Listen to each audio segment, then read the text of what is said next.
தமிழுக்கும் தமிழனுக்கும் வணக்கம். உலகில் உள்ள எந்த கலை கலாச்சாரம் பண்பாட்டை விடவும் தமிழர்களுடைய கலை கலாச்சாரம் பண்பாடு தனித்தன்மை வாய்ந்தது மற்றும் தொன்மையானது. அதிலும் முக்கியமாக தமிழர்களுடைய கலைகள் உலக அளவில் திரும்பி பார்க்கக்கூடிய ஒன்று. அப்படிப்பட்ட நம் தமிழர்களுடைய கலைகளுக்கு எல்லாம் மூலமாக இருந்து அதை உருவாக்கியது யார் என்று ஆராய்ந்து பார்த்தால் அது நம் தமிழ் குடியில் பிறந்த ஒரு பழந்தமிழனின் பெயரைத்தான் அடித்து சொல்கிறது. அவர்தான் நம் தமிழ் எழுத்திற்கு வடிவம் கொடுத்ததாக சொல்லப்படும், மேலும் நம் தமிழ் கலைகளை எல்லாம் படைத்ததாக சொல்லப்படும் மயன் என்ற மகா ஞானி.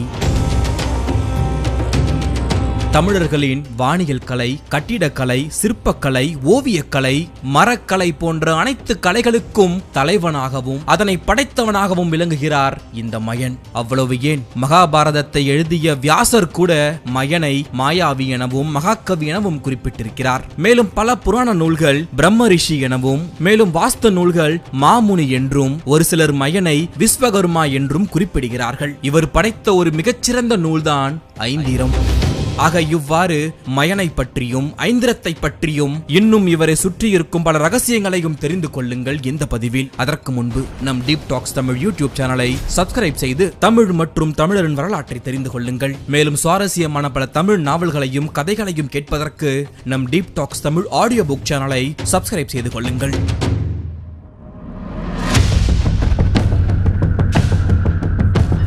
இந்தியாவிலேயே அதிக அளவு கோவில்கள் இருப்பது நம் தமிழ்நாட்டில்தான். நம் தமிழ்நாட்டு கோவில்களுக்கு என்றே பல சிறப்புகள் இருக்கின்றன, வரலாறுகள் இருக்கின்றன. முதலாக கடவுளுக்கு என்று கோவிலை கட்டியவர்கள் நம் தமிழர்களாகத்தான் இருந்திருக்கிறார்கள். 1000 வருடங்கள் கடந்து நிற்கும் பல கோவில்கள் நம் தமிழ்நாட்டில் இருக்கின்றன. அவை அனைத்தும் நம்முடைய கலைகளை உலகிற்கு தெளிவாக சொல்லி இருக்கிறது. ஆக இந்த கோவில்களை முதலில் யார் கட்டியிருப்பார்கள், இதற்கான அந்த அஸ்திவாரத்தை போட்டது யார், இந்த கலை எண்ணத்தை உருவாக்கியது யார் என்று ஆராய்ந்து பார்க்கும் பொழுது அனைத்து ஆராய்ச்சிகளும் ஒருவரிடத்தில் மட்டும்தான் சென்று நிற்கிறது. அவர்தான் மயன். இந்த மயன் நம்முடைய நாட்டில் பிறந்ததால் தான் நம்முடைய தமிழ்நாட்டில் அதிக அளவிலான கோவில்கள் இருக்கின்றன என கணபதி ஸ்தபதி சொல்கிறார். இந்த கணபதி ஸ்தபதி தான் 133 அடியில் கன்னியாகுமரியில் கடலில் திருவள்ளுவர் சிலையை அமைத்த மாபெரும் சிற்பி. இவர் மயனை பற்றிய பல ஆராய்ச்சிகளை மேற்கொண்டு பல நூல்களை எழுதியுள்ளார். ஆலமரத்தின் கீழே அருள்மயன் அமர்ந்ததாலே, ஆலமரத்தின் கீழே அருள்களை வளர்த்ததாலே, ஆலமரத்தின் கீழே அறிவர்கள் வளர்ந்ததாலே ஆலயம் ஊர்தோறும் அமைந்தன செழிக்க நன்றே என்று தன்னுடைய வைசம்பாயன நூல் குறிப்பிடுகிறார். அதாவது மயன் ஆலமரத்தின் கீழே இருந்து கலைகளை எல்லாம் வளர்த்த காரணத்தால் ஊர்தோறும் ஆலயங்கள் அமைந்திருக்கின்றன என்று இவர் குறிப்பிடுகிறார். இந்த மயன் என்பவர் பல்லாயிரம் வருடங்களுக்கு முன்னால் பழந்தமிழ் மக்கள் வாழ்ந்த ஒரு மிகப்பெரிய நிலப்பரப்பான குமரிக்கண்டத்தில் வாழ்ந்ததாகவும், மேலும் அங்கு அரசனாக இருந்ததாகவும் ஒரு சிலர் குறிப்பிடுகிறார்கள். மேலும் உலகில் உள்ள மற்ற சிவன் கோவில்களை காட்டிலும் சிதம்பரம் நடராஜர் சிவன் அந்த சிலைக்கு பின்னால் பல அறிவியல் இருக்கிறது. அறிவியலோடு இணைந்த ஒரு ஆன்மீகமாகத்தான் நடராஜர் பார்க்கப்படுகிறார். அப்படிப்பட்ட அந்த நடராஜருக்கு உருவம் கொடுத்தவர், அதாவது அதை செதுக்கியவரே மயன்தான் என்று கூறப்படுகிறது. அதுவும் அந்த சிலையை மூட நம்பிக்கையாலும் ஆன்மீக ரீதியாக மட்டும் இல்லாமல் அறிவியல் ரீதியாகவும் அது உருவாக்கப்பட்டிருக்கிறது. மேலும் சங்ககால கோவில்களில் உள்ள அனைத்து சிற்பங்களையும் கட்டிடங்களையும் உருவாக்கியது மயன்தான் என்று கணபதி ஸ்தபதி கூறுகிறார். மேலும் மயன் தமிழ் சங்கத்தில் இருந்தவர் என்றும் குமரிக்கண்டத்தில் உள்ள சங்க பலகையை செதுக்கிய சிற்பி என்றும் கூறப்படுகிறது. அது மட்டுமல்ல, தமிழர்களுடைய பல நூல்களிலும் மயனை பற்றிய குறிப்பு இருக்கிறது. மயன் விதித்தன்ன மணிக்கால் அமளிமிசை என்று சிலப்பதிகாரத்தில் கண்ணகியோட வீட்டில் மயனுடைய விதிகளால் செய்யப்பட்ட கட்டில் இருக்கிறது என்று இளங்கோவடிகள் குறிப்பிட்டிருக்கிறார். இது மட்டுமல்ல, மணிமேகலையிலும் மிக்க மயனால் இழைக்கப்பட்ட சக்கரவாள கோட்டம் இங்கு இதுதான் என்ற ஒரு பாடலிலும், மயன் படுக இழைக்க மரபினு அதுதான் என்ற ஒரு பாடலிலும், துவதிக்கண் என்பேன் தொற்றுமுதிர் கந்தின் மயன் எனக்கு ஒப்பா வகுத்த பாவையின் என்ற ஒரு பாடலிலும் மயனை பற்றிய குறிப்பு கூறப்பட்டிருக்கிறது. இது ஒரு பக்கம் இருக்க, மயன்தான் தேவர்களுக்கும் பல பேரரசர்களுக்கும் மாளிகைகள், கோவில்கள், கட்டிடங்கள் ஆகியவற்றை கட்டி கொடுத்தார் என்று சொல்லப்படுகிறது. மேலும் மயன்தான் இலங்கையை மிக அழகாக வடித்ததாகவும், மயனுடைய மகளான மண்டோதரியை தான் ராவணன் திருமணம் செய்து கொண்டான் எனவும், ராவணனுடைய ஆசைக்கு இணங்க இலங்கையில் பல மாளிகைகளையும் மக்களுக்கு வீடுகளையும் கட்டி கொடுத்ததே மயன்தான் என்றும் சொல்லப்படுகிறது. இவ்வாறான குறிப்புகள் ராமாயணத்திலும் இருக்கிறது. அதே போல் மகாபாரதத்திலும் மயனை பற்றிய குறிப்புகள் இருக்கிறது. மகாபாரதத்தில் காண்டவ வனத்தை அர்ஜுனன் அழிக்கும் போது மயன் என்ற பெயர் வருகிறது. அந்த வனத்தில் இருந்த மயன் நெருப்பில் சிக்கிக் கொள்கிறார். நெருப்பில் இருந்த மயனை அர்ஜுனன் காப்பாற்றினான். அதற்கு தன் நன்றியை காட்டும் விதமாக ஏதாவது கைமாறு செய்வதாக மயன் சொல்ல அதை அர்ஜுனன் மறுக்க, அதை பார்த்து கொண்டிருந்த கிருஷ்ணன் ஒரு மிகச்சிறந்த அரண்மனையை பாண்டவர்களுக்கு கட்டி தருமாறு சொல்ல மயனும் அவ்வாறு செய்கிறார். அரண்மனையை கட்டுவதற்கு தேவையான அபூர்வ பொருட்கள், சங்குகள், பலவிதமான பளிங்கு கற்கள் ஆகியவற்றை கைலாய மலைக்கு வடக்கில் இருந்து கொண்டு வந்து 14 மாதங்களில் மாய சபை என்று சொல்லக்கூடிய பாண்டவர்களுடைய அரண்மனையை அமைத்து கொடுத்ததாக மகாபாரதம் சொல்கிறது. இந்த மயன் அமைத்த இந்த அரண்மனைக்கு பல அரசர்கள் வரும்பொழுது கௌரவர்களும் வருகிறார்கள், துரியோதனனும் வருகிறான். அந்த அரண்மனையின் அழகில் மயங்கி விடுகிறான். தரை எது, தண்ணீர் எது என்று தெரியாத அளவிற்கு மிக நேர்த்தியாக வடிவமைக்கப்பட்டிருக்கிறது. அதை கண்டு மிரண்டு போன துரியோதனன் தரை என்று நினைத்து தண்ணீரில் கால் வைக்க வழிக்கு விட அதை பார்த்து திரௌபதி சிரிக்க துரியோதனன் கோபப்படுகிறான். எப்படியாவது பாண்டவர்களை அழிக்க வேண்டும் என்று எண்ணம் கொள்கிறான். ஆக மகாபாரத கதையில் ஒரு திருப்பு முனையாக இருப்பதே மயன் அமைத்த இந்த அரண்மனைதான். நம்முடைய deep talks Tamil audio book சேனலில் மகாபாரத கதை முழுமையாக பதிவேற்றம் செய்யப்பட்டிருக்கிறது. உங்களுக்கு நேரம் இருக்கும் பட்சத்தில் அந்த கதையை கேளுங்கள். ஆக இவ்வாறு ராமாயணம், மகாபாரதம் ஆகிய இரண்டிலும் மயனை பற்றிய குறிப்புகள் இருக்கிறது. புராணங்களுடைய அடிப்படையில் பார்த்தால் ராமாயணம் மகாபாரதத்தை விட முந்தையது. இந்த இரண்டும் வெவ்வேறு காலகட்டத்தில் நடக்கக்கூடிய ஒன்று. எப்படி இந்த இரண்டு மகா காவியத்திலும் மயனை பற்றிய குறிப்புகள் இருக்கிறது என்ற கேள்விக்கு ஒரு சில அறிஞர்கள் மயன் என்பவர் கடவுளுடைய அவதாரம் என்றும், எப்படி கிருஷ்ணன் அசுரர்களை அழிப்பதற்காக வெவ்வேறு காலகட்டத்தில் அவதாரம் எடுத்தாரோ அதேபோல் மயனும் தேவர்கள் மற்றும் பேரரசர்களுடைய வேண்டுகோளுக்கு இணங்க அரண்மனைகள், மாளிகைகள் மற்றும் மக்களுக்கு தேவையான வீடுகள் மற்றும் நகர நிர்மாணங்களை ஏற்படுத்தி கொடுக்க அவ்வப்பொழுது பழங்காலத்தில் அவதாரம் எடுத்தார் என்று பல அறிஞர்கள் சொல்கிறார்கள். ஆனால் இதை வரலாற்று ஆராய்ச்சியாளர்கள் முழுவதுமாக ஏற்க மறுக்கிறார்கள். மயனிடம் இருந்து பல்வேறு கலைகளை பயின்ற பல சீடர்களை மயன் என்று குறிப்பிட்டதாக ஒரு சில வரலாற்று ஆராய்ச்சியாளர்கள் குறிப்பிடுகிறார்கள். மேலும் மயனை வாஸ்து சாஸ்திரத்தின் தந்தை என்றும் வாஸ்து கடவுள் என்றும் அழைப்பது உண்டு. ஒரு கட்டிடத்தை கட்டும் போது அந்த கட்டிடத்தை எந்த வாஸ்து முறையில் கட்ட வேண்டும், அந்த கட்டிட அமைப்பு எப்படி இருக்க வேண்டும், அந்த கட்டிடத்தால் அதன் உரிமையாளருக்கும் அதில் வசிப்பவருக்கும் எந்த மாதிரியான பயன் கிடைக்கும் என்பது பற்றியும், ஒரு இடத்தை வாங்கும் போது அந்த இடத்தில் வாஸ்து எப்படி இருக்க வேண்டும் என்பதை எல்லாம் கூறுவதுதான் வாஸ்து சாஸ்திரமாகும்.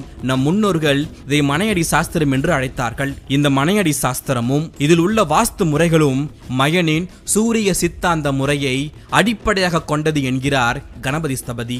மேலும் இந்த கணபதி ஸ்தபதியுடைய சீடரான அமெரிக்காவை சேர்ந்த ஜெர்சி என்ற பெண் அவருடைய தலைமையில் மயன் பெயரில் மயன் பல்கலைக்கழகம் என அமெரிக்காவில் நடத்தி வருகிறார். இந்த ஜெர்சி தமிழ்நாட்டு சிற்பக்கலை, தமிழ்நாட்டு ஓவியக்கலை, இசைக்கலை, தமிழ்நாட்டு கட்டிடக்கலை போன்ற அனைத்து தமிழ் மூல கலைகளிலும் தேடி பார்த்தால் அவை எல்லாவற்றிற்கும் மூலமாக மயன் என்பவருடைய பெயர் இருக்கிறது என்று அவர் கண்டுபிடித்தார். மேலும் ஜெர்சி தமிழர்களுடைய தொன்மையை பற்றியும் அறிவியல் தொழில்நுட்ப திறமையை பற்றியும் ஏராளமான கட்டுரைகளை எழுதியுள்ளார். அவர் அந்த கட்டுரையில் இந்த பிரபஞ்சம் எப்படி இயங்குகிறது என்ற தொழில்நுட்பத்தை முற்றிலும் உணர்ந்தவர்கள் தமிழர்கள் என்று குறிப்பிட்டுள்ளார். மேலும் மயன் இந்த பிரபஞ்சத்தை பற்றிய அறிவியலை எல்லாம் கடலில் மூழ்கி போன குமரி கண்டத்தில் இருந்த ஒரு வனத்தில் ஆலமரத்தின் அடியில் சிவபெருமானிடம் இருந்து கற்றார் என்ற செய்தியை கணபதி ஸ்தபதியும் அவருடைய சீடரான ஜெர்சியும் தங்களுடைய நூல்களில் கூறியிருக்கிறார்கள். தமிழ் கலைகளை எல்லாம் படைத்தவர் மட்டுமல்லாமல் நம் தமிழ் எழுத்துக்கு வடிவம் கொடுத்ததும் மயன்தான் என்று சொல்லப்படுகிறது. மேலும் தமிழ் மொழிக்கு இலக்கணம் வகுத்ததில் இவருடைய பங்கு பெரிதாக இருக்கிறது என்றும் சொல்லப்படுகிறது. ஏனென்றால் இவர் இயற்றிய நூல்களில் ஒன்றுதான் ஐந்திரம். ஐந்திரம் என்பது தொல்காப்பியத்திற்கு முந்தைய ஒரு தமிழ் இலக்கண நூலாகும். ஐந்திரத்தில் தமிழ் மொழியின் இலக்கணம் மட்டுமல்லாமல் பல கலைகளை பற்றியும் கூறப்பட்டிருக்கிறது.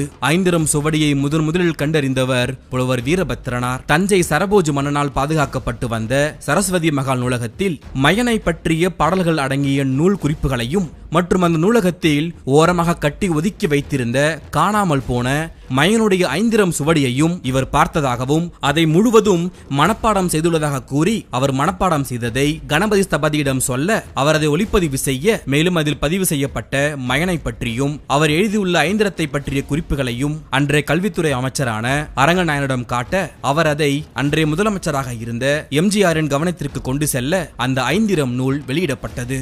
அதுவும் பாடல் வடிவில் வெளியிடப்பட்டது. ஐந்திரத்தின் முதல் பாடலே ஒளி முதற் கண்ட விண்ணொலி ஓசை வெளிமொழி ஓம் என விளம்பர் பாற்றே. அதாவது இந்த பாடலின் பொருள் என்னவென்றால், இந்த உலகம் தோன்றுவதற்கு முன்னால் இருள் சூழ்ந்து அமைதியாக காணப்பட்டது. அப்பொழுது ஓம் என்ற ஒளி மட்டும் கேட்டுக்கொண்டே இருந்தது. அந்த ஒளியானது நாளடைவில் வெளிச்சமாக மாறியது. எதுவுமே இல்லாத போது தானாக தோன்றிய ஒளி மற்றும் ஒளி அலைகளில் இருந்துதான் இந்த உலகம் தோன்றியது என்று சொல்கிறது. ஆக இந்த ஓம் என்ற ஒளி அலைகளில் இருந்துதான் இந்த உலகத்தில் உள்ள அனைத்தும் உருவானது என்றும் தமிழ் மொழியும் அதில் இருந்துதான் உருவானது என மயனி இந்த பாடலில் கூறுகிறார். மேலும் இந்த ஐந்திரத்தில் பல கலைகளுக்கான இலக்கணங்கள் பற்றியும் கலை நுணுக்கங்கள் பற்றியும் விரிவாக கூறப்பட்டுள்ளது. ஐந்திரத்தை பற்றிய பல குறிப்புகள் சங்ககால தமிழ் இலக்கியங்களிலேயே காணப்படுகிறது. ஐந்திரத்தை பற்றிய குறிப்பு நம் தொல்காப்பியத்தில் சிறப்பு பாயிரத்தில் இவ்வாறு காணப்படுகிறது. மல்கிநீர் வரைப்பின் ஐந்திரம் நிறைந்த தொல்காப்பியனான தன் பெயர் தோற்றி பல்புக நிறுத்த படிமையோனே என இவ்வாறு கூறப்பட்டுள்ளது. அதாவது இதில் தொல்காப்பியர் ஐந்திரம் என்னும் அறிவை கற்றார் என்று குறிப்பிட்டிருக்கிறார். ஆக தொல்காப்பியத்திற்கு முந்தைய நூலாக ஐந்திரம் இருந்திருக்கிறது என்று இதில் தெளிவாக தெரிகிறது. அதேபோல் கம்ப ராமாயணத்தில் கம்பர் ஹனுமனை ஐந்திரம் கற்றவன் என்றும் ஐந்திர கடல் கடந்தவன் என்றும் கூறியிருக்கிறார். இது ஒரு பக்கம் இருக்க, அயோத்திதாசர் ஐந்திரம் புத்தர் இயற்றிய நூல் என்றும் இன்னும் சிலர் ஐந்திரம் என்பது ஜெயின சமய நூல் என்றும் கூறுகிறார்கள். இவ்வாறு ஐந்திரத்தை சுற்றி பல சர்ச்சைகளும் முரண்பாடான கருத்துகளும் இன்றளவும் இருந்து கொண்டு தான் இருக்கிறது. மயன் இயற்றிய நூல்களில் ஒன்றாக கருதப்படும் மற்றொரு நூல்தான் மயமதம். இந்த மயமதம் ஒரு சிற்ப சாஸ்திர நூலாகும். இதில் மனிதனுக்கான வீடுகள் முதல் இறைவனுக்காக அமைக்கப்படும் பெரிய கோவில்கள் வரை பல கட்டிடங்களுடைய அமைப்பு முறைகள் பற்றிய விவரங்கள் தெளிவாக குறிப்பிடப்பட்டுள்ளது. கட்டிடங்கள் கட்டுவதற்கான நிலத்தை தேர்வு செய்வது முதல் கட்டிடங்கள் அமையக்கூடிய திசை, அதன் அளவுகள், கட்டிடம் கட்ட தேவைப்படும் பொருட்கள் பற்றி மயமதத்தில் விரிவாக சொல்லப்பட்டிருக்கிறது. மயன் பற்றி பேசும்போது மாயன்கள் பற்றியும் பேசாமல் இருக்க முடியாது. ஒரு சில ஆராய்ச்சியாளர்கள் தமிழ்நாட்டின் மயன்தான் மெக்சிகோவில் உள்ள மாயன் என்று அழைக்கப்படுகிறார்கள் என்றும் அங்கு இருக்கும் மாயன் இனத்தவர்களும் மயனுடைய மரபு வழி வந்தவர்கள் என்றும், அதாவது அவர்கள் தமிழர்கள் தான் என்றும் ஒரு சில வரலாற்று ஆராய்ச்சியாளர்கள் கூறுகிறார்கள். இந்த கருத்திற்கு இணங்க கடலில் மூழ்கிய குமரி கண்டத்தில் இருந்து பல தமிழர்கள் மரக்கலம் ஏறி உலகில் உள்ள பகுதிகளுக்கு சென்றார்கள் என ஆபிரகாம் பண்டிதரும் தேவநாய பாவனரும் இதை கூறியுள்ளார். இறுதியாக இன்று நாம் ஆலயத்தில் வழிபடும் தெற்கு நோக்கி அமர்ந்திருக்கும் தர்ஷனாமூர்த்தி தான் மயன் என்று ஒரு சில ஆராய்ச்சியாளர்கள் அடித்து சொல்கிறார்கள்.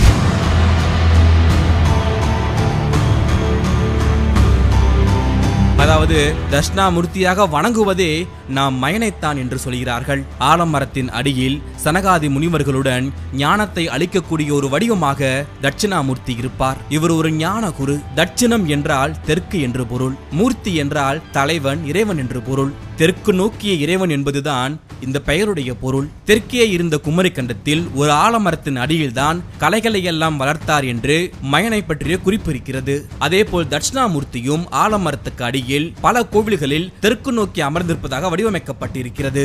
ஆக மயனைத்தான் நாம் தட்சிணாமூர்த்தியாக வணங்குகிறோம் என்றும் சில வரலாற்று ஆராய்ச்சியாளர்கள் மற்றும் தமிழ் அறிஞர்கள் கருதுகிறார்கள். தச்சு வேலை செய்பவர்கள், பொற்கொள்ளர்கள், சிற்ப வேலைப்பாடுகளை செய்பவர்கள் மற்றும் நுண்கலைகளை இன்றும் மரபு வழியாக கடைபிடித்து வருபவர்கள் மயனை தங்கள் ஆசானாகவும் கடவுளாகவும் வழிபட்டு வருகிறார்கள். உலகமே வியந்து பார்க்கும் நம் கோவில்களையும் அந்த கலைகளையும் உருவாக்கியதாக சொல்லப்படும் இந்த மயன் தமிழ் கலைகளையும் தமிழையும் போற்றி வளர்த்து அதை நமக்கு அருளிய ஒரு ஒப்பற்ற ஆசானாக இன்றளவும் மயன் அனைவராலும் போற்றி வழிபடக்கூடிய ஒருவர்தான். இந்த பதிவை பற்றிய உங்களுடைய கருத்துக்களை கீழே கமெண்ட் பாக்ஸில் சொல்லுங்கள். இது போல தமிழ் வரலாற்றையும் தமிழர்களின் வரலாற்றையும் தன்னம்பிக்கை பதிவையும் தெரிந்து கொள்ள நம் டீப் டாக்ஸ் தமிழ் யூடியூப் சேனலை சப்ஸ்கிரைப் செய்து கொள்ளுங்கள். மேலும் பல சுவாரஸ்யமான கதைகளையும் நாவல்களையும் கேட்க deep talks Tamil audio book சேனலையும் சப்ஸ்கிரைப் செய்து தொடர்ந்து உங்கள் ஆதரவை தாருங்கள். டீப் டாக்ஸ் தமிழ், நான் உங்கள் தீபன்.